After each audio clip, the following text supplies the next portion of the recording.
আসসালামু আলাইকুম রহমতুল্লাহ।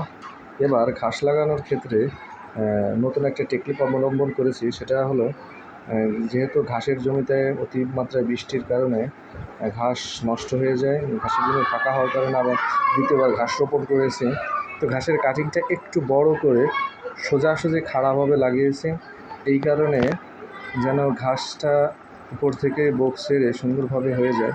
আর ঘাসের ভিতরে ঘাস বাঁকা করে লাগালে ঘাসটা হাফসে যায় বা নষ্ট হয়ে যায়। এই কারণে নতুন টেকনিকটা অবলম্বন করেছে।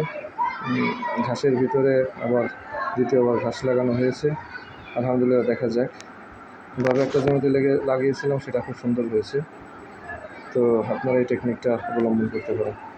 ঘাসের ভিতরে যখন ঘাসটা নষ্ট হয় তখন সোজাসুজি একটু বড় কাটিং লাগাতে হয়।